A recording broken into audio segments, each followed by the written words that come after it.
Welcome back, focused learners. Let's get right into today's explainer, because we are tackling one of the most fascinating and honestly most complex public policy challenges that modern nations are dealing with today. We're breaking down a policy white paper by Alexis Hengboon Chin titled Raising the CPF MediSave Lifetime Withdrawal Limit for IVF Treatment in Singapore. So we're going to explore how a nation balances the incredibly urgent, present-day desire to support families facing fertility challenges against the undeniable, inescapable financial realities of funding a super-aged future. It's a super delicate balancing act. We're talking about weighing compassion and evidence against equity and really strict fiscal stewardship. To really understand why this matters right now, we have to look at this stark number, 0.87. That is Singapore's resident total fertility rate as of 2025. And just to put that into perspective, it fell from 0.97 in just the previous year, which was accompanied by an 11.1% decline in resident live births. Behind that single number is an immense amount of emotional weight. Couples facing biological constraints carry a really heavy burden. They desperately want to start families, but they're hitting a physiological wall. Assisted reproductive technology, or ART, addresses this very important, highly emotional subset of fertility constraints. But the specific question this policy paper asks is not whether IVF is good or bad. It's asking exactly how that medical subset should be financed when using protected national medical savings. And this friction leads us to a concept we can call the frozen wallet problem. Here's the deal. In Singapore, citizens use a mandatory medical savings scheme called MediSave. Back in 2004, the government calibrated the lifetime withdrawal limit for assisted conception at 15,000 Singapore dollars. Well, fast forward over 2 decades to 2025, and that limit, it remains exactly the same. The white paper argues that this $15,000 figure was a specific policy calibration for the economic conditions of 2004. It was absolutely not meant to be a monetary constant designed to remain frozen in time indefinitely. Basically, allowing inflation to silently rewrite policy reduces the real-world value of this vital support. So, here is our roadmap for the explainer. We'll start with the fertility funding gap, then look at a $25,000 contemporary reset. After that, we'll cover the 3-cycle funding boundary, dive into exclusions from the new limit, and finally, wrap up with protecting our medical future. All right, let's jump straight into Section 1, the fertility funding gap.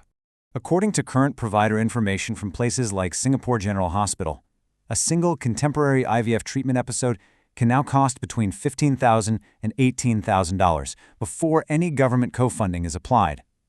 Just think about the anxiety of that patient experience for a second. A couple walks through the clinic doors knowing that their entire lifetime safety net, which, remember, was originally intended to stretch across a multi-cycle course of treatment, is going to be instantly wiped out by just one single modern IVF cycle.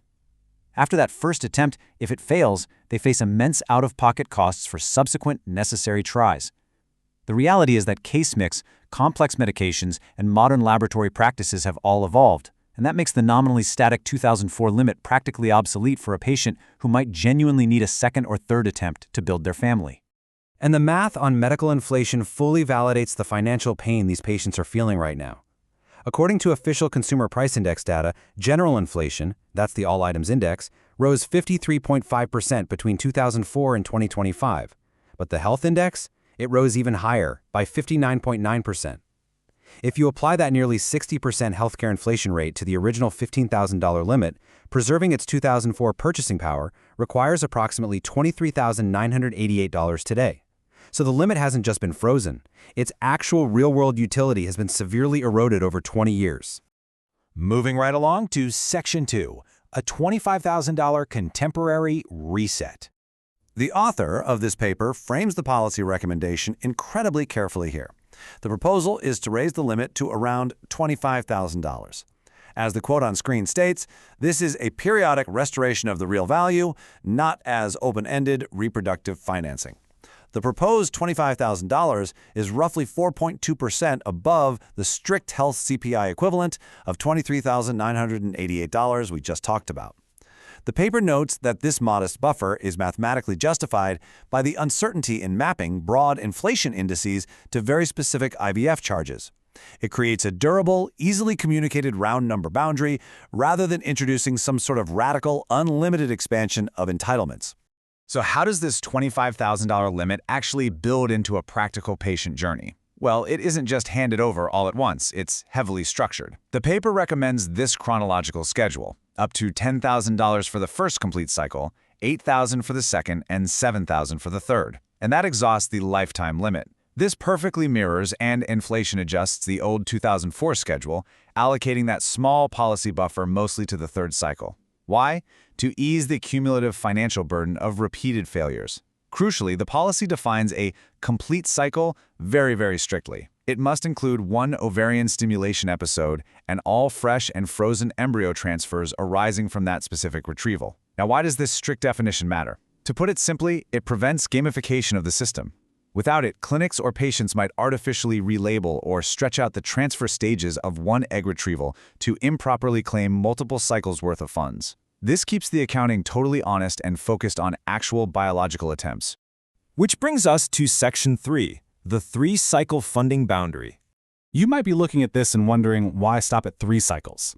If the government wants more babies, and we know some patients absolutely do achieve a successful pregnancy on their 4th, 5th, or even 6th IVF attempt, why mandate a hard stop at 3 cycles for MediSave funding?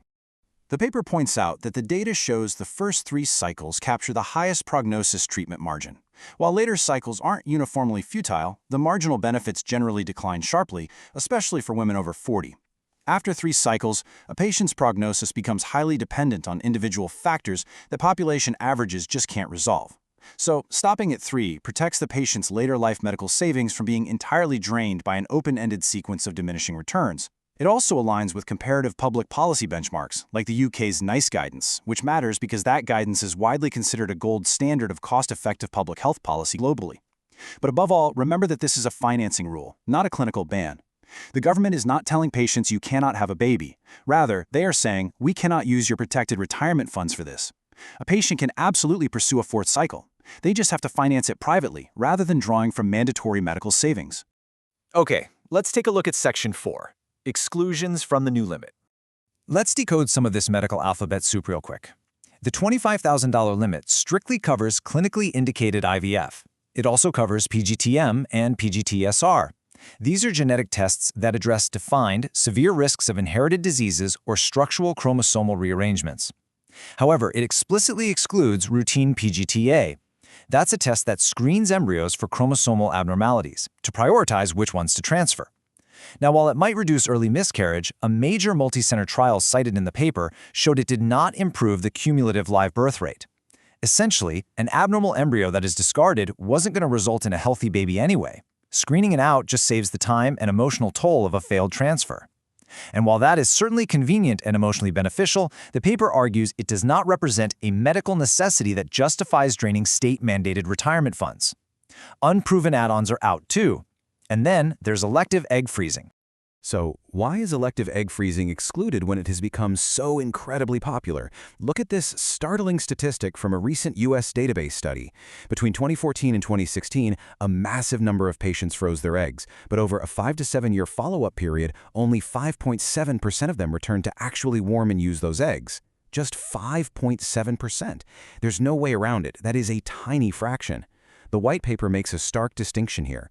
Treating diagnosed biological infertility satisfies a present clinical necessity, but elective egg freezing, that is a hedge against uncertain future circumstances. Because the realized lifetime benefit is incredibly uncertain at the exact moment the hefty upfront expenditure occurs, the argument is that it simply does not qualify for funding from mandatory medical savings.